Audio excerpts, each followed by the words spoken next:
Ini rumah itu kan kata bos tadi tempat keturunan. Bagaimana dengan saya yang belum dikasih keturunan? Nggak apa-apa 9 tahun belum dikasih. Kan ada 5. Terima kasih Pak. Salah satu berat, makanya pernikahan tuh misakon goli. Karena Allah yang nggak minta pertanggungjawaban langsung. Mau taat atau maksiat itu kan pilihan. Nah, kadang anak menjawabnya, tenang Wemah, nanti juga nggak usah dikasih tahu, pasti melaksanakan. Nah, kadang anak susah dikasih taunya, tapi jawabnya seperti itu. Bagaimana Ustadz kiat-kiatnya? Kalau masih muda itu masih oke biasanya ya. Kalau udah usia-usia pernikahan di atas 20 fisik udah mulai ya gitulah, ibu-ibu tuh alasan ya. Padahal kalau suami itu dari dulu istiqomah, cari istri yang gimana? Muda dan cantik. Izin bertanya Ustadz, kita kan tadi membahas rumah bukan sekedar tempat pulang, ya. Dan kita juga sudah mengetahui fungsinya. Ya. Yang ingin saya tanyakan, apakah ada tips rumah untuk seorang muslim yang baik, rumah yang baik gitu?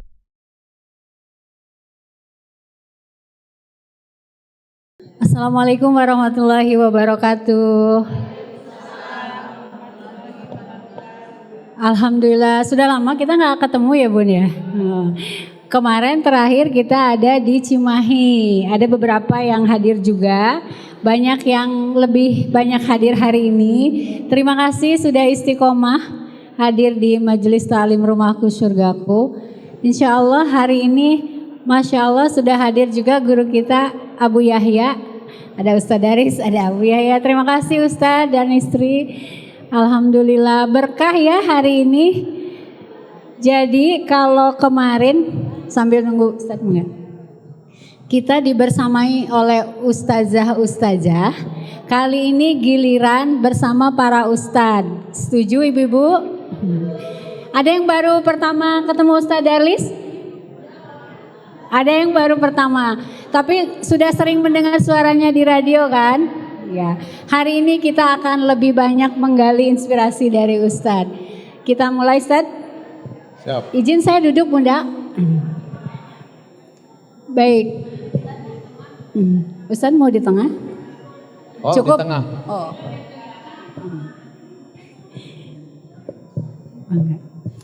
Baik para ibu dan ayah-ayah juga ya, ada anak muda juga, ada anak-anak di sini juga hadir. Komplit Ustadz hari ini. Saya tidak perlu memperkenalkan Ustadz Darlis ya, sudah pada kenalkan? Insya Allah. Biar efektif waktu kita sharing dan diskusi dengan Ustadz, kita mulai saja Ustadz ya, bismillah.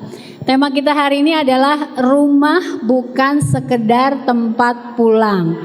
Ada dua kata kunci, ada rumah, ada tempat pulang. Sebelum kita diskusi banyak tentang apa sih problematika ya, kenapa muncul judul ini, kita simak dulu Ustadz, pengantar dari Ustadz. Kalau dalam Islam tuh rumah tuh harusnya seperti apa? Dan kenapa harus baiti jannati, rumahku surgaku Ustadz, mangga. Ya baik, bismillahirrahmanirrahim. Assalamualaikum warahmatullahi wabarakatuh. Alhamdulillahirrahmanirrahim. Assalatu wassalamu ala asrafil anbiya'i wal mursalin wa ala alihi wa ashabi jema'in. Allahumma salli ala Sayyidina Muhammadin wa ala alihi wa ansarihi wa junudihi wa man tabi'ahu bisana ila yaumiddin. Alhamdulillah, segala puji bagi Allah, para sahabat MQ yang rahmati Allah Subhanahu wa taala. Kita membahas satu tema, yaitu rumah bukan sekedar tempat pulang. Padahal memang rumah itu tempat pulang, tapi bukan sekedar tempat pulang. Karena memang di rumah itu adalah sesuatu yang memang harus kita fungsikan sebagaimana harusnya gitu. Nah sekarang ini yang terjadi, rumah itu hanyalah tempat transit, justru bukan tempat pulang. Lebih tepatnya tempat istirahat. Di rumah berhenti. Padahal dalam Islam kalau kita perhatikan ya ibu-ibu, bapak-bapak, rumah itu secara fungsional itu kata para ulama adalah yang pertama adalah musola. Jadi aktivitas di rumah itu apa? Tempat ibadah. Makanya baginda mengatakan terangilah rumahmu dengan sholat dan tilawah Quran. Artinya di rumah itu ada aktivitas-aktivitas nilai ibadah. Dan aktivitas-aktivitas itu yang mengantarkan penghuninya masuk surga. Maka muncullah istilah rumahku Surga. surgaku.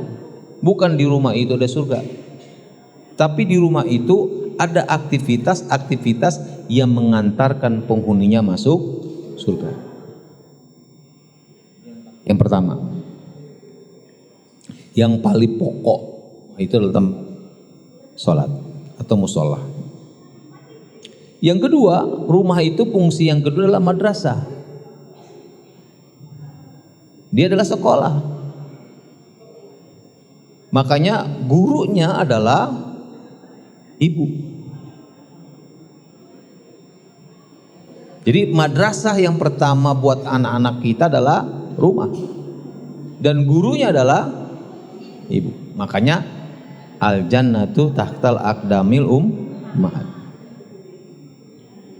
Makanya kenapa wanita itu dikasih nama Allah dalam diri wanita? Ada rahim. Laki-laki ada rahim enggak? Tidak ada. Enggak ada. Yang ada adalah perempuan.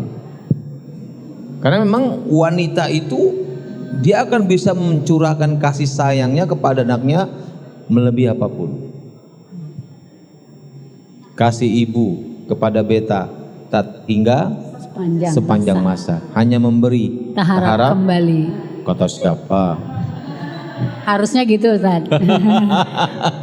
Faktanya berharap. Itu. Karena sudah bergeser gitu. Kita lihat. Jadi fungsi rumah yang kedua ya sebagai madrasah. Berarti apa yang harus kita di rumah itu? Tidak lain cuma satu, iman kepada Allah. Karena apa? Karena rumah penghuninya akan masuk surga kalau di dalamnya menghuni orang-orang beriman. Kita lihat dalilnya. Dalilnya surat 52 ayat 21. Surat 52 itu surat At-Tur. Ayatnya ayat 21. Saya bacakan. A'udzu billahi minasyaitonir rajim. Walladzina amanu wattaba'hum dzurriyyatuhum biimanin alhaqna bihim dzurriyyatahum wama alatnahum min amalihim min syai'. Kullu mri'in bima kasaba rahim. Kata Allah apa? Dan orang-orang beriman wattaba'athum dan yang mengikutinya zurriyatahum anak cucu mereka. Jadi keturunannya kan? Biimanin dengan keimanan. Jadi orang beriman dan anak cucu mereka yang mengikutinya dengan keimanan akan kami kumpulkan kembali di surga dengan anak cucu mereka. Jadi rumah itu apa? Bangun apa? Keimanan.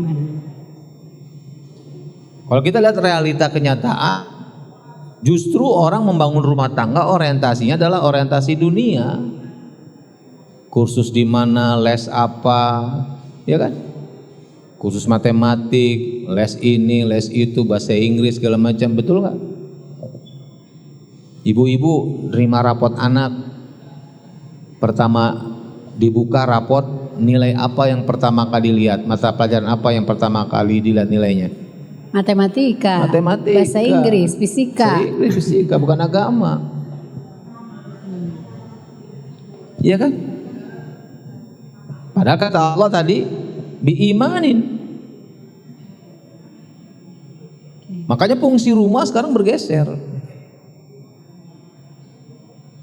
Sehingga muncullah istilah broken home. Broken home. Orang kecewa dengan rumah. Broken home itu bukan bapak ibunya bercerai, bukan, tapi di rumah itu tidak mendapatkan nilai-nilai keagamaan. Sehingga dia mencari tentang prinsip hidup di luar, nggak betah di rumah dia. Makanya muncullah istilah broken home. Jadi gitu ya Ustaz ya. Broken home tuh nggak betah di rumah. Ya. Karena rumah bukan tempat istirahat lagi, nggak nyaman dia. Dia lebih banyak nongkrong di mana? Di luar. Iya. Ya kan, Jadi walaupun ibu dan ayahnya ada gitu ya, Iya. bukan cerai. Karena kan di rumah itu tidak hanya ibu dan bapak gitu kan, tapi anak juga bagian dari rumah tangga. Iya. Nah sekarang mereka lebih suka nongkrong di mana? Siapa? Anak-anak. Anak-anak di kafe. Mall. Saya teringat dalam sebuah kitab saya baca, judulnya Ihya Ulumuddin, yang ditulis oleh Imam Al-Ghazali. Di dalam buku diceritakan oleh Imam Al-Ghazali ketika iblis akan diusir oleh Allah dari surga karena dia melanggar perintah Allah, tidak taat pada perintah Allah untuk sujud pada Adam, dia nggak mau, diusir dari surga. Nah ketika akan diusir dari surga untuk turun ke bumi, iblis minta sesuatu pada Allah. Ya Allah, Engkau berikan Adam dan keturunannya keistimewaan. Aku juga minta. Apa yang kau minta? Maka kata iblis, rumahku mana? Rumahmu adalah kamar mandi. Makanya kita masuk kamar mandi harus baca doa. Bismika Allahumma ahya wa bismika lihat aja kamar mandi sekarang tempat sah. Ada bathtub. Rasta. Iya betul. Harusnya di rumah apa? kita juga Allahumma ini ada tempat a'udzubika. iblis ya. Iya. Ini kan kita lihat lagi tren. Sekarang rumah-rumah kamar mandi trennya ada bathtub. Dibagus-bagusin, dibetahin. Padahal kata Rasulullah SAW, kita nggak boleh lama-lama di kamar. Kenapa? Nggak bisa berzikir. Betah 3 jam di kamar mandi, kulkas di kamar mandi, sok coba. Kan lagi tren. Ada istilah WC kering, WC basah, sok coba. Musola nggak punya. Tapi menarik, Tat.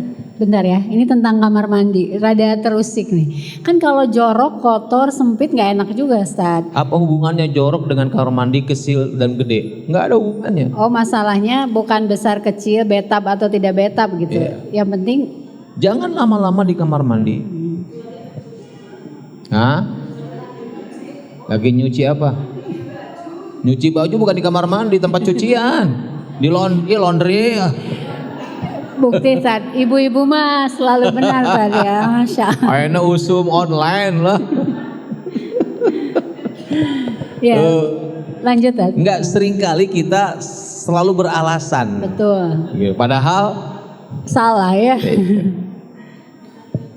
bergaya orang Jepang sih, atuh. Iya. Makanya broken home. Ya. Kemudian kata iblis, rumah ibadahku mana?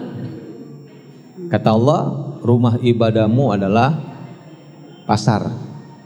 Masjidnya iblis itu adalah pasar. Bahasa kerennya mall. Aduh, gimana tuh, Ustaz? Ibu suka ke mall. Iya, suka ke makanya pasar. kalau di pasar jangan lama. Selesai. Karena di pasar atau di mall segala ayah, ti haram jadas ayah. Ya, betul. Laras? Cik, saum Ramadan kayak lebih enak nongkrong di mana? Iya, pendengar MK ya tentunya harus gitu. Apalagi yang di luar sana ya, Ustaz ya. Itulah dia. Itu jawaban jujur, Ustaz. Kita perbaiki ya, Ibu-ibu ya. Iya. Terima kasih, Ustaz. Iya. Lanjut, Ustaz. Kemudian berikut lagi iblis bertanya lagi. Lalu kitab suciku apa? Kata Allah, kitab sucimu adalah nyanyian. Sekarang orang lebih banyak menghafal lagu atau hafal Quran. Halo, Assalamualaikum. Lebih mudah ngapal lagu, Ustaz? Kan kalau MG kan bukan lagu, tapi musik religius. Beda, isinya syairnya bagus-bagus. Ya. Oh, positif. Mantap. Kau bagaikan langit dan biru gitu. Kan gitu ya. Kita lihat ini. Kemudian berikutnya apa kata iblis setelah dia mengatakan tentang kitab sucinya. Lalu Al-Qur'anku mana? Kata Allah, Al-Qur'anmu adalah seruling. Ya, kalau bahasa ulama mengatakan alat musik, katanya begitu. Kalau dipakainya tidak dengan kebaikan gitu. Nah, kemudian senjataku mana untuk menghancurkan manusia yang beriman? Dan ternyata Allah mengatakan senjatamu adalah wanita. Wah, gimana Ustaz? Kita wanita semua di sini. Masa kita senjata? Berarti wanita yang tidak soleh. Oh, jadi nggak semua wanita senjata iblis tadi. Ya, makanya kita perhatikan iklan-iklan di TV yang nggak ada hubungan dengan wanita, produknya pakai peran wanita. Iya. Aki mobil, apa hubungan dengan wanita? Biar laki-laki yang beli lihat wanita. Oh, iya, makanya kan nggak ada hubungan dengan aki kan? Iya. Aki mobil, aki-aki itu benar tuh kata ibu tuh, harusnya aki-aki. Kacau yuk. Kan gitu. Karena memang itu menarik wanita itu. Dan caranya bagaimana agar wanita itu menjadi senjata setan dengan melepaskan kerudungnya di luar rumah dengan tampilan you can see. Kan kalau dulu kan di luar kan you can see, bukan you can see, you all eat. You all eat. Can you iya. You can all you eat gitu kan ya. Kamu bisa makan semuanya. All you can eat. Gitu. Ya, udah lama nggak ke situ saja jadi lupa. All you can eat. Ya itulah. Semua bisa dimakan. Gitu. Restoran kan. Ya, gitu. restoran. Kalau di ini, kalau setan menggunakan you can see gitu.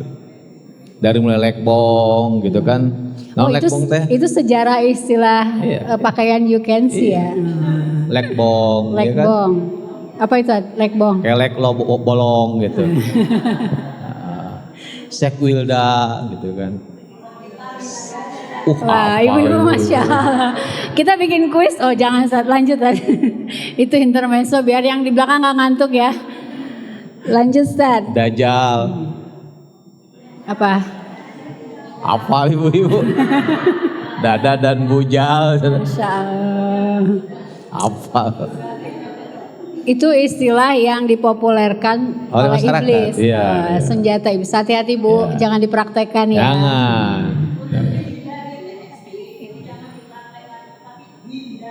Iya, Ustaz. Mantap. Ya. Lanjut sebelum ibu-ibu banyak. Berarti udah selesai materinya, ibu udah hafal. Ada berapa Ustaz? Ini kayaknya baru 3. Ya. Yang berikutnya adalah baru 2. Ya, sekarang ketiga. Yang ketiga adalah al-junnah. Fungsi rumah itu al-junnah. Junnah itu benteng. Pelindung. Ya. Jadi rumah itu harus menjadi tempat perlindungan, baik masalah keimanan maupun masalah sosial dan semuanya. Makanya orang kadang-kadang kalau udah rumahnya nyaman, tenang dia, ya kan? Perlindungan, ada bapak, ada ibu, merasa terlindungi. Nah itu fungsi rumah. Ya. Oke. Makanya baginda mengatakan dalam sabda jelas sekali, ya. Benteng penjaga iman, keluarga dan benteng dari penyakit sosial selamanya seseorang ketika terjadi fitnah adalah dengan menetap rumahnya. Ini hadis Rasul dari Ad-Dailami. Maksud menetap rumahnya gimana Ustaz? Ya tinggal di rumah. Oh. Kenapa? Tadi rumah berfungsi sebagai musola, rumah sebagai madrasah. Makanya yang ketiga jadi tempat berlindung. Karena dia kan mendapatkan bekal di situ. Yang berikutnya 4, fungsi yang keempat adalah al-maskanah. Rumah itu tempat pelipur lara dan pelepas duka untuk ketenangan. Maskanah, makanya disebut sakinah mawaddah, warohmah, tempat yang menenteramkan, maskanah. Ya kan, kalau kita lagi kemana-mana udah jenuh segala macam, pengen cepet-cepet apa? Pulang. Kalau rumahnya menenangkan. Ah, itu. Ya. Itu. Makanya kan sekarang fungsi rumah udah bergeser. Maka tadi kan tema kita, rumah itu bukan tempat sekedar Pulang. Ya. Oke. Yang berikut yang kelima, maulud. Rumah itu tempat memperbanyak keturunan. Makanya orang kalau udah menikah, belum punya anak, rasa kurang sempurna. Nah, makanya baginda menganjurkan pada laki-laki, menikahlah dengan wanita yang subur. Subur keturunannya, bukan subur badannya. Gitu. Keturunannya. Keturunan yang banyak. Ya, karena Rasul suka dengan umat yang banyak. Makanya lihat dia saudaranya berapa. Kalau saudaranya lebih dari 4, berarti dia subur. Biasanya kan banyak. Oh, subhanallah, subur berarti ibu. Alhamdulillah. Kayak saya anak ke-13 dari 17 bersaudara. Ada yang lebih dari keluarga Ustaz? 17 bersaudara. Ustaz anak ke-4. Anak ke-13. Oh, ke-13. Berarti Dari 17 bersaudara. Bun. Nah, alhamdulillah, jangan istighfar, astagfirullah. Masya Allah. Alhamdulillah. Satu ibu satu bapak ya. Kenapa Ustaz? Nah, karena ibu menikah usia 14 tahun. Oh ya, bisa. Bapak usia menikah 23. Jadi masanya panjang, produktifnya ya banyak anak lah. Iya, betul. Apalagi dulu nggak ada TV. Di rumah nggak ada TV gitu. Iya. Nah, iya nggak ada TV. Jadi taya deui hiburanna eta unggul gitu. Mengamalkan ilmu apa tadi? Kudu dibahas wae ibu-ibu. Ini ibu-ibu yang sudah berpengalaman, Ustaz. Beda dengan di radio ya. Iya, orang tua. Baik, menarik Tad. Berarti kan ada berapa poin Tad? Ini baru 5, sudah banyak pertanyaan nih. Kita mau lanjutkan dulu Tad atau gimana? Sampai 5 dulu aja. Sampai 5 dulu ya. Pokok dulu 5 yang pokok. Oke. Dari saya Tad ya. Kan kalau berbicara ideal, berarti kan 5 fungsi ini berjalan. Iya. Kalau kita belum menikah, bisa wanti-wanti nih, nyari nih siapa yang bisa jadi partner gitu. Betul. Tapi kadang ada keluarga yang di awal-awal nikah mah ini tuh berjalan kan. Tapi di tengah perjalanan rumah tangga, ujian tuh mulai datang. Nah, yang menyebabkan rumah ini nggak bisa jadi fungsi ini, itu tuh peran siapa, Ustaz? Kan banyak tadi ya. Kita seringkali dalam persoalan hidup kita selalu mencari siapa yang bertanggung jawab. Iya. Pasti suaminya nih yang paling bertanggung jawab. Ya begitulah, makanya yang terjadi adalah masalah terus. Harusnya kita berpikir kalau sudah bernikah itu adalah menjadi masalah bersama. Ketika suami nggak berfungsi, maka ibulah yang memungsikan dirinya. Bukan mengambil peran suami, Tad. Bukan. Contoh kasus, saya pernah diskusi dengan orang guru, judulnya Borderless, bahwa Indonesia secara survei krisis, betul, fungsi ayahnya kehadiran tidak ayah berperan. itu mencapai 60% katanya. Dari hasil responden 60%. Ya. Menurut Ustadz gimana? Nanya ke saya kan, lalu saya bilang, saya nanya kepada Anda sebagai moderator, saya bilang, bagaimana dengan Nabi Isa? Punya ayah dia enggak? Tidak. Bagaimana dengan Nabi Yusuf? Dia gedenya sama ayah enggak? Tidak. Bagaimana dengan Nabi Musa? Sama tidak. Bukan ayah kandung ya? Iya. Firaun. Iya. Artinya dia tanpa ayah. Kenapa? Karena ibunya, ibu angkatnya, ibu kandungnya, dia memerankan itu semua untuk anaknya. Makanya anaknya nggak pernah membenci ayahnya. Karena? Ada sebuah penelitian di Mesir, namanya Amrul Khalid. Dia melakukan penelitian, dia seorang psikolog Islam.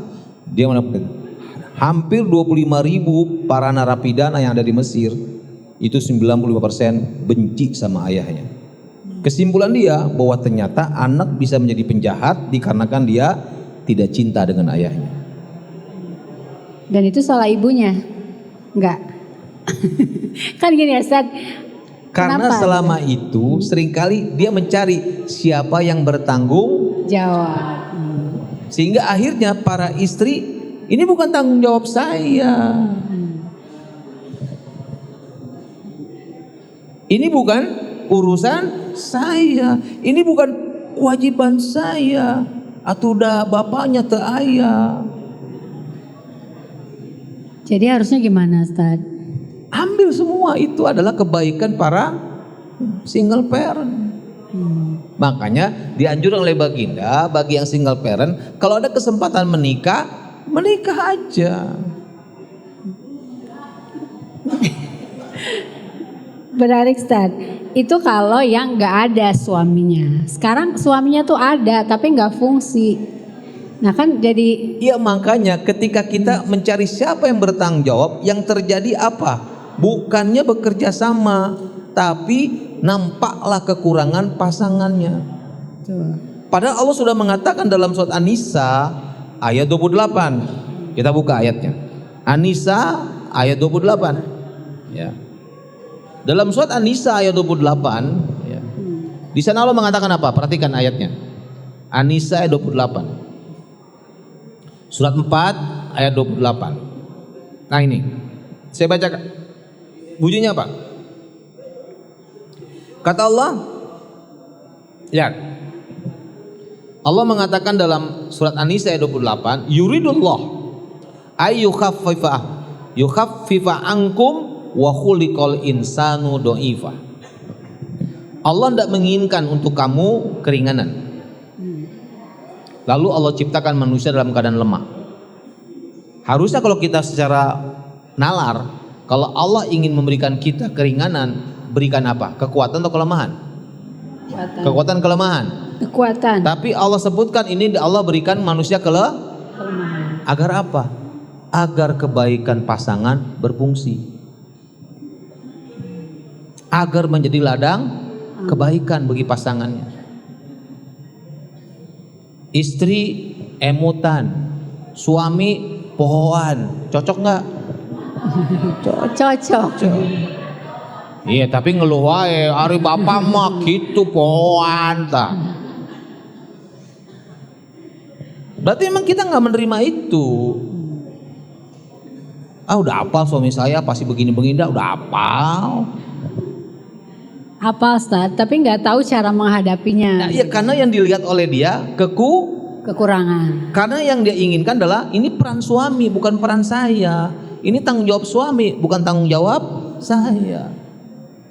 Padahal ketika dia berbuat kebaikan dalam rangka untuk memberikan kebaikan pada suaminya, sehingga dia berdoa pada Allah, Allah kan ambilkan dia, suaminya itu pelajaran dengan apa yang dilakukan istrinya. Karena ada peran Allah di situ. Doa.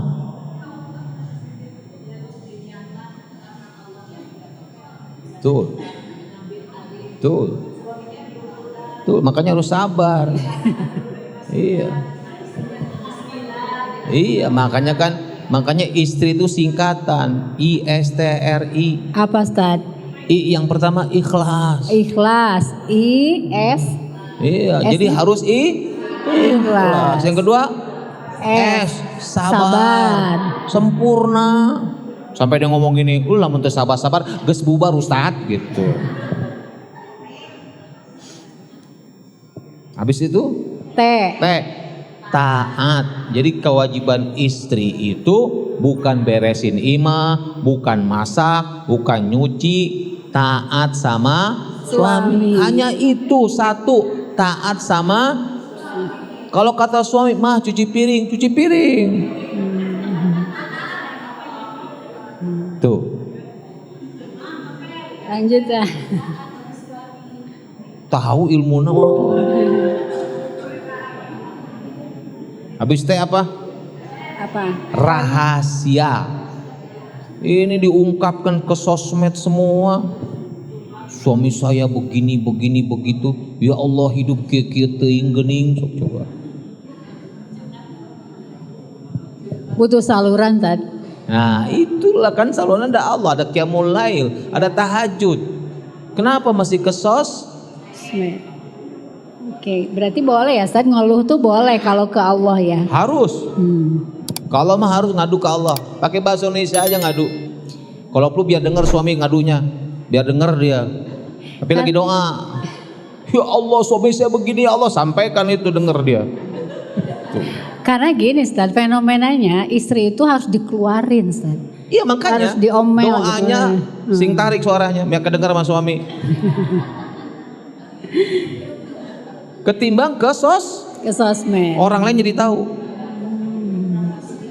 Nah problemnya Tad, kadang suami kan istri itu sebetulnya butuh divalidasi, diiyahkan gitu ya. Kadang suami itu ada yang nyuekin, ada yang nyuruh berhenti. Stop, jangan ngomel aja. Nah itu tuh jadi salurannya akhirnya ke orang lain Tad. Kan ini tadi Ustaz bicara kalau istri fungsinya ikhlas, sabar, taat, rahasia. Kalau suami Ustaz, ada suami di sini? Kan belum dibahas. Oh belum. Ya jadi saya nitip Tad. Kalau suami gimana? Jadi gini. Oh, I-nya. itu. I-nya ibadah. Ibadah. Jadi semua aktivitas kita dalam rangka Ibadah. suami. S yang pertama sabar karena dia pemimpin. Oke. Kebanyakan suami sabar nggak? Tuh. Langsung. Ada saat yang sabar. Ada, pasti ada. Di suatu tempat Cuman ya. pada curhat. Sabar. Habis S, U. usaha. Nah ini sekarang banyak orang terlibat istri bekerja. Iya tuh. Harusnya apa? Urusan suami. Ada uang abangku sayang, nggak ada uang abang Tendang. ningali nih pendengar MK ngomong gitu lihat. Iya pendengar MK ya teh. Bentar. Yang bener tuh ada uang abangku sayang, nggak ada uang abang cari lagi bang. Bukan ditendang ya. Tajong aja. Ada anekdot gini Ustaz ya. Problematika dalam keluarga itu kalau kurang uang, suami kurang uang nih, istri yang cari masalah. Kalau banyak uang, suami yang cari masalah. Nah, itu gimana?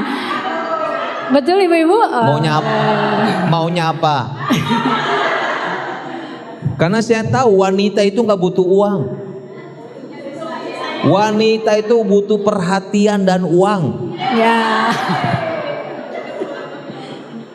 Seandainya para suami ada di sini, Ustaz, kita nggak ada masalah kayaknya. Karena gini, kita kesan yang saya tangkap hidup itu adalah melupakan Allah. Iya. Contoh, ada uang suami yang bermasalah.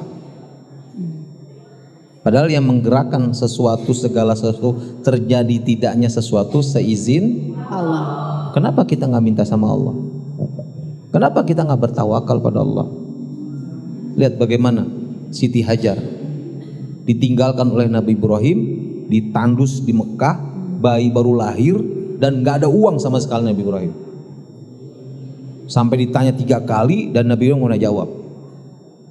Apa kesimpulannya? Lihat bagaimana Siti Hajar mengatakan, apakah ini perintah Allah? Baru Nabi Ibrahim balik badan mengatakan, iya ini perintah Allah. Apa? Pergilah, tinggalkan kami. Allah cukup. Padahal secara harta nggak ada, Nabi Ibrahim nggak punya. Punya nggak kita mental kayak begitu? Keyakinan kepada Allah. Yang ada, aduh, kumaha, engke kumaha. Gimana ya, Ustaz? Nggak siap kalau susah gitu, Ustaz. Ya karena tadi keimanan dia kepada Allah aja Bermasalah. Kan tadi fungsi yang pertama Musola. apa tuh musola? Bangun hubungan dia dengan Allah, keyakinan dia dengan Allah. Faiza azamta fatawakal Allah. Allah sehingga dia begitu yakin dan percaya 100% kepada keputusan Allah. Ya. Kita seratuda masalahnya. Karena kita tawakalnya bukan kepada Allah, tawakalnya kepada apa yang katempo, kepada apa yang dirasakan.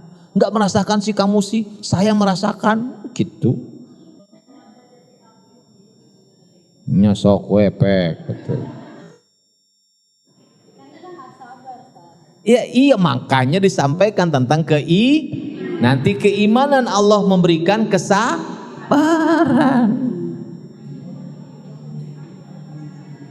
Ketika sebelum menikah rajin ibadah, setelah nikah hese ibadahnya teh.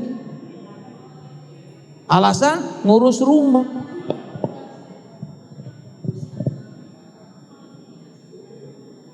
Pada kata Allah, wa'lamu annama amwaluk wa auladuk fitnah.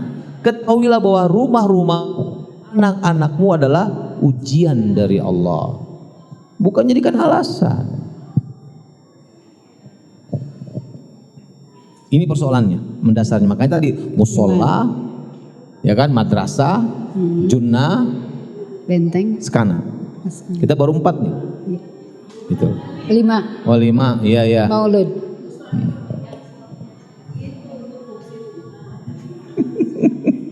Udah nggak sabar ibu-ibu. Suami, Ustaz, suami. Ya, habis itu apa? Bu A. Amanah. Keluarga itu amanah buat suami. Makanya ayatnya ku ampusakum wa ahlikum. Nah. Salam apa? Salasun. 3 golongan. La yadkhul jannah abadan. Tidak akan pernah masuk surga selamanya. 3 golongan. Dan yang pertama disebut oleh Rasul adalah dayus. Dayus itu adalah suami yang tidak punya rasa cemburu kepada keluarganya. Ketika keluarganya bermaksiat kepada Allah, maka laki-laki kayak gini gak pantas masuk surga. Makanya ada ayat ku ampusakum wa ahlikum nar. Gak ngajarkan agama, gak mengingatkan anak dan istrinya tentang agama, itu dayus. Pakai baju terlihat dayus.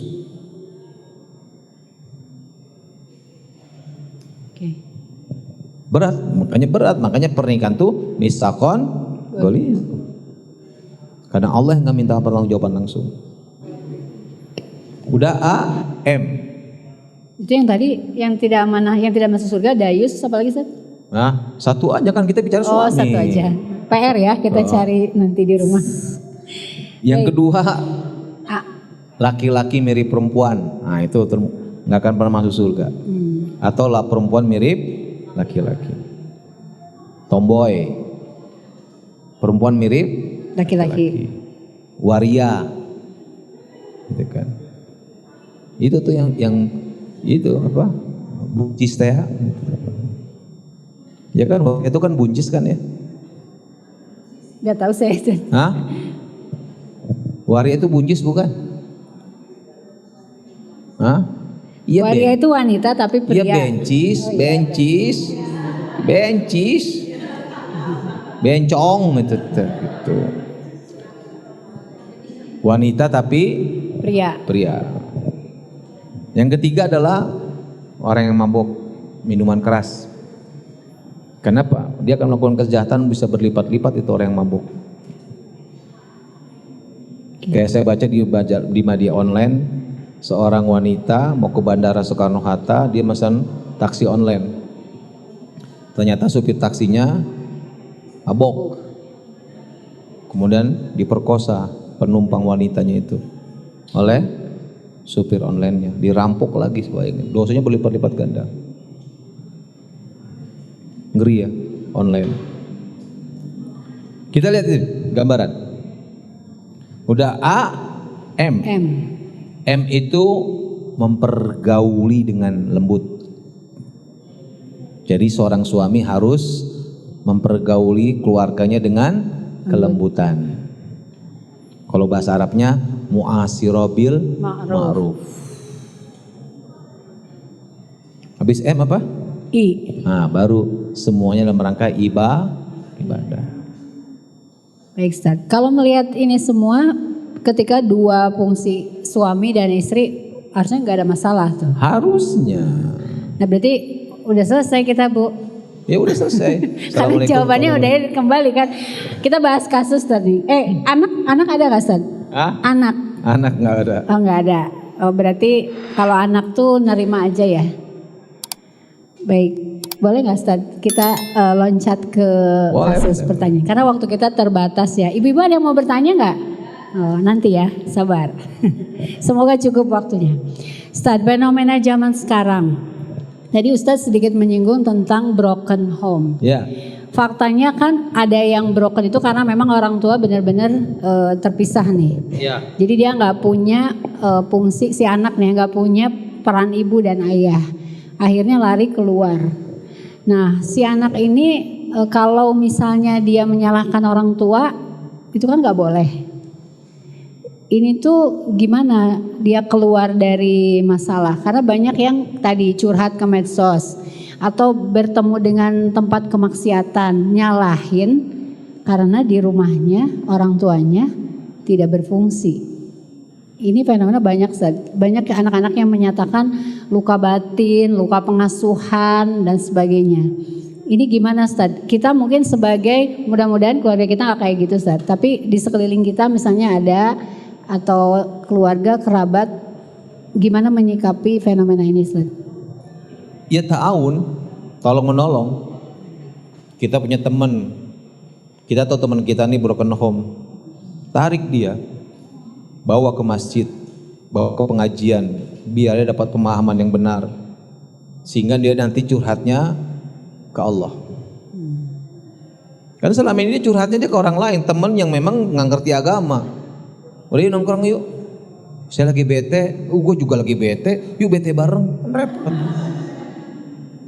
Maka muncullah barisan sakit Hati. karena memang dia ngadunya ke teman-teman yang juga sama-sama broken home. Kenapa? Karena yang ngerti agama kadang-kadang I don't care. Berarti salah kita ya? Oh bukan kita berarti udah ngerti agama Ustaz, tapi berarti ada peran kita ya? Nah itu kita tahu di sana. Ya. Nah ini sering terjadi yang kayak gitu-gitu dianggap bukan urusan kita, dianggap bukan kebaikan kita, biar aja masing-masing masalah-masalah dia, urusan-urusan dia. Dan itulah yang disebut dengan cuek. Itu banyak. Selama dia nggak ganggu saya nggak mau ganggu dia. Padahal kita hanya menyeru kebaikan, mencegah kemungkaran, bukan memaksa, bukan. Saya ingat waktu saya lagi berobat, ada seorang pasien yang usianya 60-an lah, kena stroke dia. Dia ngomong ke dokternya, dok, beri saya resep yang manjur, biar saya bisa normal lagi, biar saya bisa main perempuan lagi. Saya sebagai seorang muslim dan saya tahu dia seorang muslim, saya sampaikan, tahun saya mainkan. Kang, punten itu teh. Kunaon akang punya penyakit stroke. Bisa jadi Allah teh sayang sama akang supaya akang nggak main perempuan lagi. Apa jawaban dia? Pak Haji, nggak usah ngurus orang lain, urus Edi sendiri Pak Haji. Begitu. Gak ada masalah, yang penting saya sudah menyampaikan. Jadi mental itu ya Ustaz ya? Watawassaw bil haq, watawassaw bis sabr. Karena kita terlalu fokus pada diri sendiri. Jadi akibatnya apa? Cuek. Jadi apa prinsipnya? I don't care. Nah terus kalau overthinking gimana Ustaz? Kan terlalu banyak mikir, misalnya banyak yang curhat nih, Bu saya begini begitu gitu ya. Kepikiran Ustaz, aduh si Makanya curhatnya kepada siapa tadi? Allah. Selesai. Ya udah. Berarti dalam apa? Qiyamul. Nah, karena dia belum bisa curhat ke Allah, karena belum paham agama, kita sebagai teman tahun tadi ngajak dia pemahaman agama kita berikan, ajak ke pengajian, nggak usah nyinggung masalahnya dia. Saya ingat dulu waktu saya masih kuliah di Bandung, ada teman saya punya adiknya itu preman. Dia lari ke Bandung karena tawuran sampai ngebunuh orang. Dia menyembunyikan diri di Bandung. tinggal sama kita semua. Dan saya nggak pernah menanyakan masalah dia apa di kampungnya. Dan dia baru, kita biasa aja, ikut ajak sholat, walaupun dia nggak sholat, dia menghindar terus, karena badannya penuh tato. Dibuka tangannya tuh tato tengkorak gede banget, badannya penuh dengan tato. Preman dia. Tapi kita nggak pernah persoalkan tato, nggak pernah apa-apa, nggak pernah nyinggung-nyinggung dia. Kita makan bareng, ayo sholat, ajak sholat terus segala macam. Lama-lama akhirnya apa dia? Ikut sholat. Padahal kita nggak pernah memaksa dia untuk sholat. Akhirnya curhat sama saya, cerita dia pernah ngebunuh orang gini. Terus tinggal di sini merasa nyaman. Kenapa? Karena nggak pernah mempersoalkan masa lalunya. Nggak banyak nanya, malah kita ketawa-tawa. Mulai dia ngajar ngaji anak-anak. Padahal badannya penuh tato. Artinya bukan berarti kita cuek, bukan. Tapi memang kita tidak pernah mengungkit masa lalu dia yang menyakitkan gitu. Karena itu akan membuat orang jadi gak enak. Iya. Berarti ada seninya ya Ustadz ya. Ya. Ada ilmunya. Nanti Ya. kita gali kapan-kapan ilmu dakwah. Ya. Pertanyaan kedua Ustadz. Kalau berbicara tadi Ustadz yang sampaikan berarti itu kan utuh ya. Semua ada dalam rumah. Ya. Sekarang tuh banyak fenomena LDM, long distance marriage.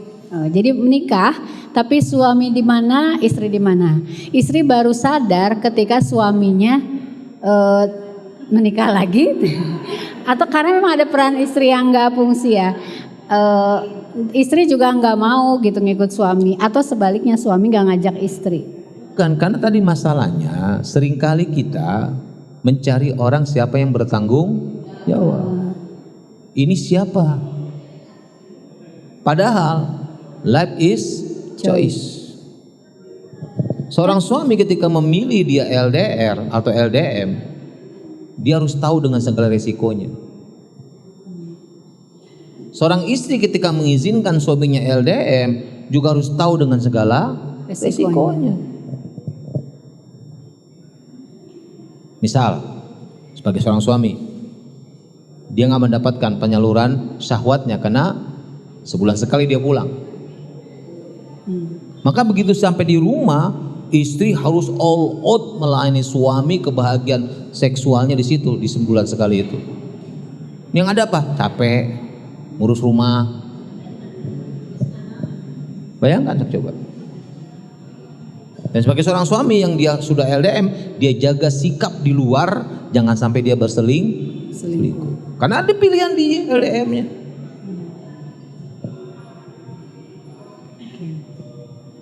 Nah kalau ternyata sang istri tahu suaminya nggak bisa menahan nafsu, berarti apa? Beri peluang untuk poli. Tuh kan, pek. Itu perasaan yang berbicara Ustaz. Kalau laki-laki kan logis ya, maksudnya kebutuhannya terpenuhi atau enggak ya? Iya makanya sudah dia sebulan sekali nggak dapat, Nggak dikasih sama istrinya. nah itulah dia. Sekarang kasus berikutnya Ustaz. Ada barang kurang atau kebutuhan suami 10, istri cuma bisa ngasih 7 misalnya. Akhirnya butuh dibantu sama yang lain. Kan berat ya ibu-ibu berbagi suami teh, bener nggak? Life is choice. Tapi Kalau kan- emang kenapa istri Rasul bisa? Nah sekarang kalau pilih aku atau dia, itu kerangka yang benar atau Ustaz? Kan misalnya life is choice kan tadi? Iya. Ya mangga. Kalau dia mau milih begitu bercerai mangga silakan tuh pilihan. My husband for me everything, nothing. Pek mangga silakan. Itu pilihan. Maka saya selalu bilang pernah ada kejadian di Depok, saya ngisi seorang suami begitu DLR. Kenapa nggak dibawa aja istrinya? Secara ekonomi berat Sat. Berat gimana? Ya gaji nggak besar. Udah kalau begitu ya udah berarti apa? Berhenti kamu ngaji kerja di Surabaya, pindah di Jakarta Depok. Kerja apa Sat? Ya itu urusan kamu. Rizki Allah luas kok. Atau kalau enggak bawa istri kamu. Anak susah. Kalau anak susah nanti pindah-pindah sekolah, mengadaptasi deh. Babari nu kitu mah alasan kitu mah bisa diatur. Kenapa? Pesantrenkeun. Sabulan sekali nengok selesai. Anak pindah sekolah enggak? Enggak. Sekolahnya tetap pesantren. Baru dia mikir, iya ya, ya itulah dia karena kita ingin cari gampangnya aja. Dan disukai nafsu ya. Itulah dia. Akhirnya yang istrinya kekeh nggak mau, yang suaminya akhirnya apa? Diam-diam dia melakukannya. Jadi awalnya terjadi broken itu karena ada tadi ya, mungkin salah satu kewajiban yang tidak terpenuhi, ada hak yang tidak tertunaikan. Egonya dua-duanya main. Nah selalu fokus kepada apa yang dia Dapatkan. mau. Apa yang mau. Ya, bukan orang udah menikah itu egonya harus diturunkan. Saya ingat banget seorang di Bogor, Ustadz saya nggak rela kalau suami saya masuk neraka, nggak ridho, serido-ridonya nggak ridho Ustadz kalau suami saya masuk neraka. Menurut Ustadz gimana? Saya jawab, teteh siapa? Sebutkan namanya. Bukan itu saya nanya, teh kamu siapa? Yang punya surga atau neraka gitu. Itulah maksud saya. Kalau Allah berkehendak suami kamu masuk neraka, kamu ngapain? Mau protes? Protes ke Allah. Kan gini kan, kita punya harapan Ustaz. Betul. Sekarang saya nanya Nabi Ibrahim, bapaknya masuk neraka enggak? Iya. Membuat berhala. Kalau bilang nggak reda, lebih nggak redo Nabi Ibrahim. Bapaknya. Nabi Nuh, istri nak. Bahkan Allah mengatakan langsung masuk neraka. Jelas ayatnya. Kalau bicara nggak redo, langsung dia. Kenapa? Kenapa saya ngomong begini? Karena nanti kamu melihat suami kekurangan terus. Akhirnya apa? Kamu mengarahkan suami dengan penuh marah, bukan cinta. Jadi karena takut masuk. Kejadian di Bandung, seorang ibu membunuh 4 anak kandungnya karena masuk neraka. Masih kecil dibunuh sama ibunya supaya dia masuk surga, biar ibunya di neraka. Sok coba di Bandung kejadian itu, pakai kerudung lagi. Tipu daya berarti itu ya, tipu daya setan gitu ya. Menyesatkan. Baik Ustaz, kita buka ya, pertanyaan. Mangga ibu-ibu, siapa yang akan bertanya? Tadi ada banyak. Siapa dulu Ustaz? Mangga untuk umat STW. Oh iya, Ibu Parila dulu ya. Kemudian nanti kita 3 disebutkan dulu pertanyaannya, nanti Ustaz jawab. Ibu Parila, kemudian Ibu yang baju biru dan Ibu pink. Kang. Jangan yang susah-susah ya.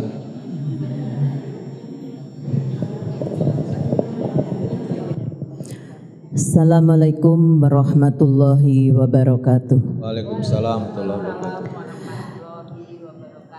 Izin bertanya Ustadz, saya Ibu Parilah dari GBA 3. GBK? GBA. Oh GBA. Ustadz udah pernah mengisi di masjid dekat rumah saya. Gereja Bandung Asri ya? Ya betul. Begini Ustadz, ya tadi kalau melihat dari fungsi rumah ya itu ada 5 ya Ustadz ya. Nah salah satunya itu untuk maskanah, itu yang untuk tempat yang ketenangan. Nah yang saya tanyakan, sekarang fungsi rumah itu kadang cuman kayak pos, pergi berangkat malam kembali. Nah di situ kadang kurang interaksi sesama anggota keluarga itu jadi berkurang karena kesibukan masing-masing anggota keluarga sesuai dengan dia sibuk di sana, yang satu sibuk kuliah, yang satu sibuk dengan temannya, yang satu sibuk dengan sekolahnya. Nah kadang seorang ibu itu kadang susah ngasih pengertiannya. Memang kalau misalnya udah dikasih pengertian, nak begini, tugas mama, tugas orang tua hanya menyampaikan. Mau benar, mau enggak itu kembali lagi ke pilihan anak sendiri. Kepilihan itu hati nuraninya sendiri. Mau taat atau maksiat itu kan pilihan. Nah kadang anak menjawabnya, tenang we mah, nanti juga nggak usah dikasih tahu, pasti melaksanakan. Nah kadang anak susah dikasih taunya tapi jawabnya seperti itu. Bagaimana Ustadz kiat-kiatnya? Mungkin itu saja. Terima kasih. Wassalamualaikum warahmatullahi wabarakatuh. Waalaikumsalam. Gitu Hah? Iya gimana? Mau semua dulu apa satu-satu? Ya gitu nasihatin lagi gitu masih belum nasihatin lagi gitu belum berubah juga nasihatin deh belum juga terus sampai kapan? Sampai kita husnul khotimah. Sampai Kenapa? kita wafat gitu, Ya, kitanya. Iya, karena yang menentukan sesuatu terjadi adalah Allah. Bukan karena keinginan kita. Ari hoyong mah pengennya cepat gitu kan. Lihat Nabi Nuh. Istrinya Allah putuskan masuk mana? Neraka. Tapi Nabi Nuh nggak pernah pundungan, nggak pernah menyerah, tetap berdakwah, tetap berdoa, tetap berbuat baik sampai istrinya dimakan air bah.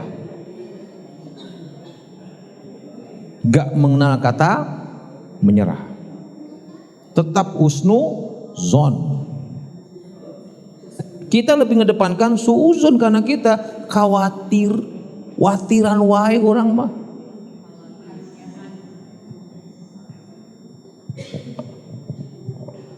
Iya kan? Kita seringkali bicaranya engke kumaha. Awalnya ketika masih kecil kita selalu bilang kumaha engke. Karena besar letih kene, kuang kewe. Pas udah gede, watir. Engke kumaha. Ya.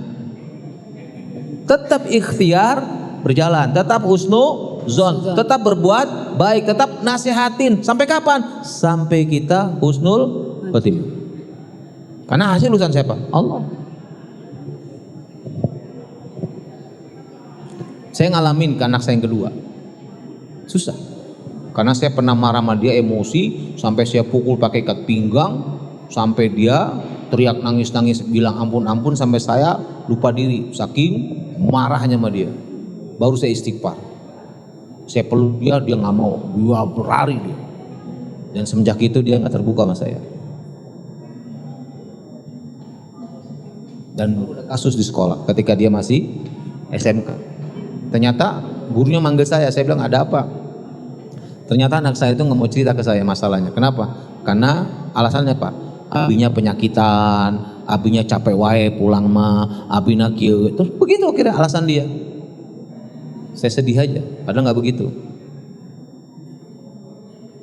Karena dia mulai jadi manusia yang introvert ke saya. Kenapa? Marahnya saya kebelian. Dan akhirnya saya ubah sikap saya pelan. Gitu ya. Terus saya ngadu sama Allah. Terus ke dia juga udah berbeda bahasanya. Alhamdulillah sekarang jadi rajin sholat, ikut pengajian, bahkan dia mau nikah, calonnya pakai kerudung, orang soleha, sok coba. Kenapa? Allah yang menggerakkan semuanya. Bukan karena kehebatan bapakna, bukan karena kehebatan ibuna. Oke, betul Ustaz. Kadang kita mengandalkan kemampuan diri ya. Lupa pada yang menggenggam hati anak-anak kita tuh Allah. Baik, kita lanjut pertanyaan berikutnya Ustaz. Ya. Silakan. Jadi jawabannya gitu Maju Berjuang Bun. Sama ya ibu-ibu mah perasaannya begitu kan ya. Gak boleh capek, gak boleh menyerah. Seperti kisah Nabi Nuh ya. Pelajarannya dari Nabi Nuh. Silakan Bunda. Bismillahirrahmanirrahim. Assalamualaikum warahmatullahi wabarakatuh. Waalaikumsalam. Assalamualaikum Pak Ustadz, saya Jarah, izin bertanya. Kan fungsi rumah teh madrasatul ulayah, orang tua teh, ya istri teh. Terus saya kan mengajar ngaji di rumah, terus ketika saya mengajar anak saya, kesabaran saya kurang gitu ya.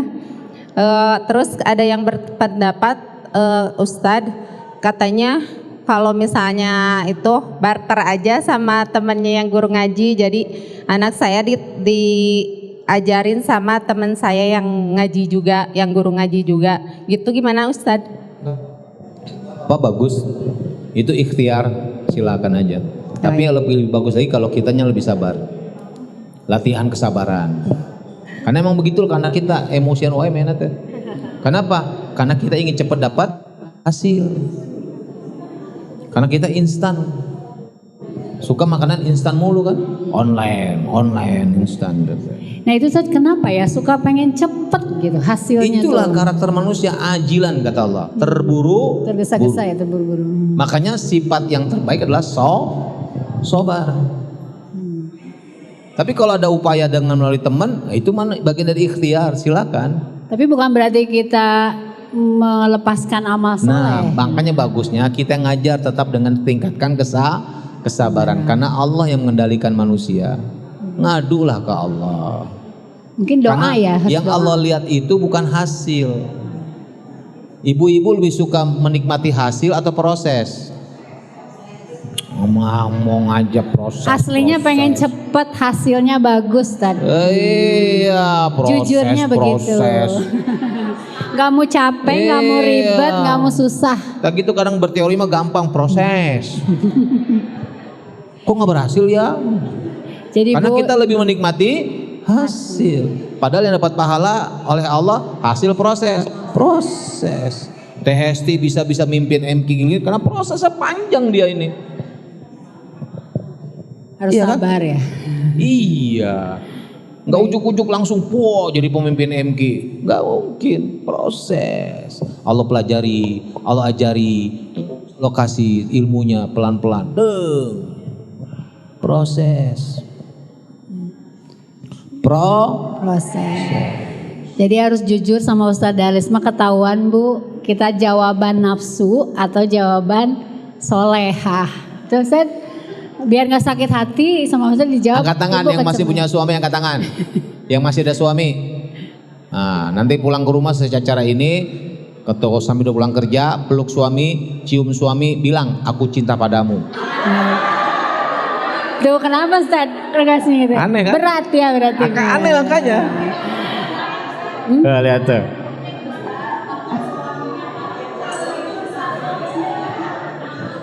Bagus Ustadz. Coba dari sudut pandang suami Ustadz ya. Emang gak butuh gitu pernyataan. Kalau istri tuh kayaknya kalau muji suami tuh berat gitu Ustadz. Kenapa Ustadz ya? Dia langsung dicurigain modus. Padahal Suuzon, Bu, padahal apa suuzon? suami itu nilainya ibadah kok modus. Astagfirullahaladzim. Cik, pelakor. Kenapa pelakor? Perebut laki orang. Kenapa? Karena dia tampilkan dirinya dengan bagaimana dia lakukan untuk seorang suami orang lain. Bayangin. Ini sah istrinya boro-boro nawarin dirinya. Harusnya kalau sampai pulang kerja, istrinya bilang, bade, gitu. Ya bade we, pokoknya mau ngebahas soal. Tidak perlu dijelaskan ya, sudah tahu maksudnya. Jadi itu Ustadz, berarti secara nafsu kan ego ya, nggak mau gitu merasa memberi duluan, nggak mau nawarin, nggak mau. Tapi kalau suami sudah melirik yang lain, panas dingin gitu. Ya maka kadang-kadang istri itu nggak butuh kata-kata. Mi, kadia mi, peluk aja udah, peluk aja, adem. Jangan lama-lama engap jangan gitu. Baik, satu rahasia lagi Ustad. Benar nggak Ustad, kalau kebutuhan suami dari istri sudah terpenuhi, suami itu golosor gitu. Apapun yang istri mau teh silahkan, mau apa dikasih. Betul nggak Ustad? Betul. Betul. Makanya Siti Asia itu disayangin oleh Firaun. Ketika Siti Asia mendapatkan bayi di sungai, dia minta izinkan ke Firaun untuk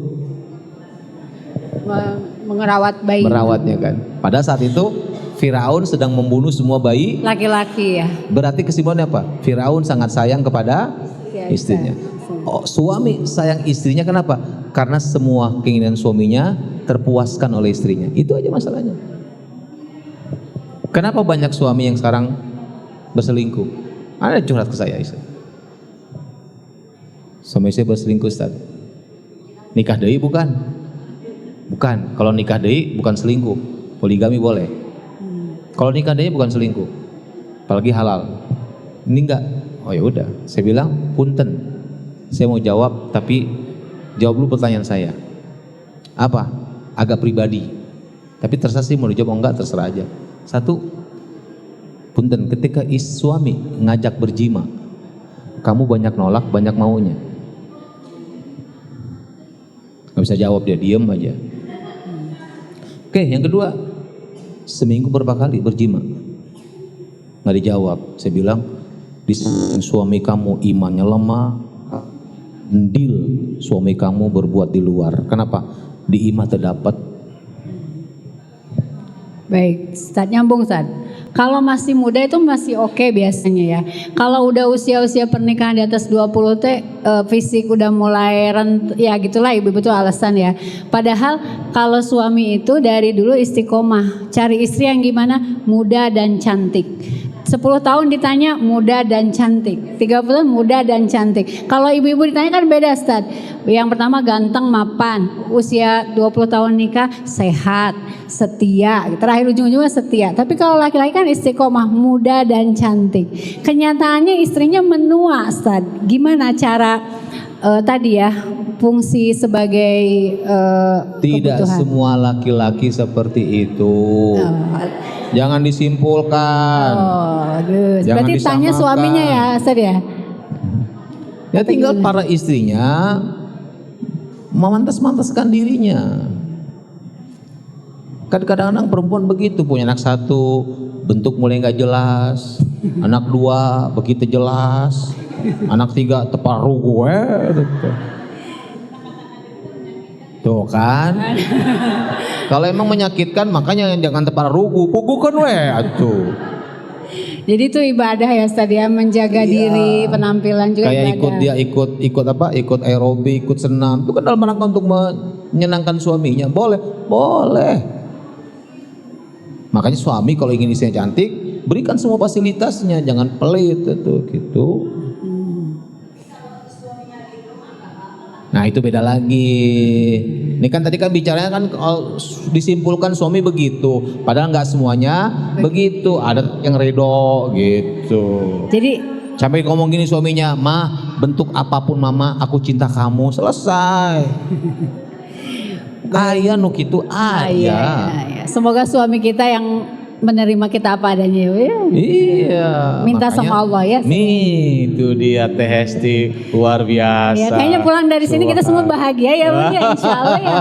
Semoga mampu mengamalkan ilmu. Terakhir satu lagi ya. Ya, makasih, silakan. Ada ibu yang tadi bertanya. Masih ada waktu nggak? Yang belakang belum kebagian pertanyaan nih. Panitia masih ada waktu? Assalamualaikum warahmatullahi wabarakatuh. Waalaikumsalam. Kita mungkin udah pada kenal ya saya tadi. Terima kasih waktunya. Ini rumah itu kan kata bos tadi tempat keturunan. Bagaimana dengan saya yang belum dikasih keturunan?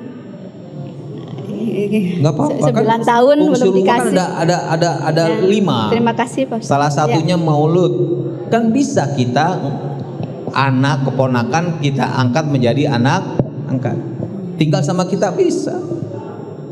Misalnya ini ada adik kita, kakak kita punya anak banyak. Nah, kita asuh di rumah kita. Gitu. Karena itu tetap secara hierarki keluarga dia anak kita, anak keponakan. Itu mah teknis teh. Ya, bisa punya anak insyaallah. Jadi tetap ya fungsinya masih bisa ya Itu Ustaz ya. adalah anak kita juga. Kalau kita memang secara medis nggak akan punya anak. Kalau secara medis kita mesti punya potensi, terus aja berikhtiar, terus saja berdoa sampai Allah kabulkan atau tidak, itu urusan Allah. Yang penting kita ikhtiar. Gitu. Contoh siapa? Nabi Zakaria. Udah tua dia, udah memutih, rambutnya, tulangnya sudah lemah, istrinya mandul lagi secara medis. Tapi Allah kabulkan doanya. Punya anak, namanya Yahya. Gitu. Jadi harus yakin ke Allahnya, jangan ragu. Kun. Ini makan payakeun wae. Baik, masih ada Ustaz. Jawab enggak? Silakan Bun, yang ini nih. Oh, di belakang. Masih banyak ya, gimana caranya? Oh, ini dulu yang biru dulu, baru nanti Ibu. Dari tadi. Assalamualaikum warahmatullahi wabarakatuh. Waalaikumsalam. Nama saya Lilis dari Cimareme Padalarang. Izin bertanya Ustadz, kita kan tadi membahas rumah bukan sekedar tempat pulang, Ya. dan kita juga sudah mengetahui fungsinya. Ya. Yang ingin saya tanyakan, apakah ada tips rumah untuk seorang muslim yang baik, rumah yang baik gitu, maksudnya teh seperti WC-nya katanya nggak boleh ngebelakangin kiblat gitu. Selain itu apa saja? Terima kasih. Assalamualaikum warahmatullahi wabarakatuh. Waalaikumsalam. Panjang ibu bacaannya. Paling tidak ibu udah tahu kan, WC tidak menghadap kiblat. Sebenarnya ada beda pendapat. Kalau tertutup mau kemana aja nggak ada masalah. Kan kamar kita bukan on air, off air gitu, tertutup gitu. Ya, karena kamar kita di dalam, beda dengan zaman dulu. Nah itu bedanya. Jadi ada dua pendapat. Tapi bagusnya ya sesuai ikutin sunnah Rasul aja, yaitu tidak menghadap kiblat, tidak membelakangi kiblat, jadi samping gitu. Kamar di tempat tidur juga sama begitu. Ada. Ya. Mesti ada ruang musholanya, harus ada gitu. Walaupun tidak dikhususkan. Kamar mandi digedein gitu. Jangan kamar mandi digedein gitu. Jadi perlu bahasan khusus lagi ya, minimal itu standar. Iya, iya. Ada lagi Bun? Iya, Kang depan. Assalamualaikum warahmatullahi wabarakatuh. Terima kasih kesempatan yang diberikan. Saya dengar Pak Ustadz bahwa usia di dunia itu berbeda dengan di akhirat. Terus diperjelas, misalnya kita usianya 85, belum tentu di akhirat itu 85. Itu gimana Ustadz? Saya tidak sama sekali paham. Terima kasih. Saya belum ke akhirat, Ibu.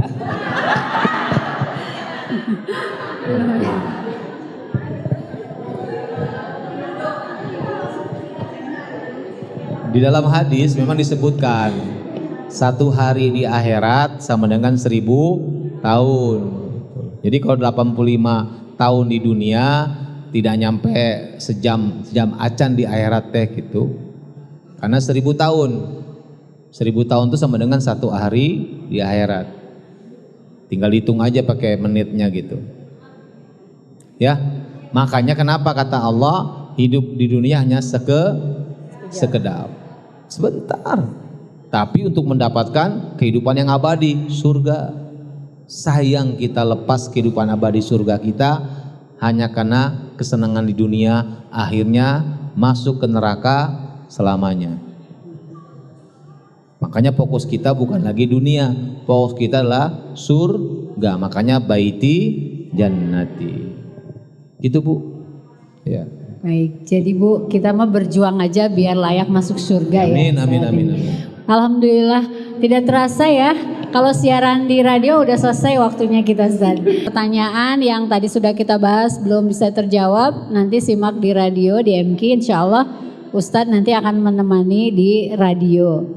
Baik Ustadz, untuk penutup nih Ustadz, saya yakin masih banyak sebenarnya problematika, tapi intinya kan tadi sabar dan syukur. Bersyukur ketika keluarga kita belum ideal tuh seperti apa Ustadz? Jadi keluarga kita ideal itu adalah bahwa tugas kita adalah perbanyak amal. Jadi kalau kita bersyukur dengan keluarga kita yang belum ideal, jangan pernah berhenti untuk berbuat kebaikan. Jangan pernah berhenti untuk berdakwah kepada keluarga. Jangan pernah berhenti untuk mengubah keluarga menjadi keluarga yang lebih baik. Hasilnya serahkan ke Allah. Yang penting kita berbuat. Karena yang diminta oleh Allah bukan hasil. Yang diminta oleh Allah apa yang kita kerjakan. Maka kerjakan kebaikan yang banyak. Dan itulah bentuk syukur kita dengan ketidakidealan keluarga kita. Jangan cicing, jangan diam, never give up. Cek orang Sunda bilang gas, gas, gaskeun gitu. Oke, pulang ke rumah, temui suami, udah pulang kerja, peluk suami, cium suami, bilang apa? I love you. I love you ngarang. Aku cinta padamu. Itu kan biar keren pakai bahasa Inggris ya. Aku cinta padamu. Nanti lihat hasilnya apa gitu ya. Iya, yang masih ada, yang nggak ada mah ulah tuh. Jangan ke suami orang ya. Apa tuh? Masya Allah. Kan biar rame Ustaz. Iya. Baik Ustaz, nanti kita nggak selesai Ustaz. Penutup Ustaz, untuk bekal selain tadi aku cinta padamu para suami gitu. Apa Ustaz supaya semangat gaskeun? Pokoknya ibu-ibu, bapak-bapak, sekali kita yakin dengan Allah, maka curhatlah ke Allah. Mulai hari ini segala keluh kesah kita jangan lagi ke sosmed. Oke? Ngadunya ke Allah. Kalau perlu sing tarik me denger suamina sekalian. Selamat berjuang, semoga Allah berkati kita semua. Assalamualaikum warahmatullahi wabarakatuh. Waalaikumsalam warahmatullahi wabarakatuh. Masya Allah. Terima kasih Ustaz, jazakallah khairan kasiron. Semoga Allah sehatkan Ustaz, bahagiakan keluarganya, mudahkan segala urusannya, dan tetap istiqomah dalam dakwah ya Ustaz ya. Atur nuhun pisan. Terima kasih ibu-ibu. Sampai ketemu lagi ya. Jangan bosan ya. Assalamualaikum warahmatullahi wabarakatuh.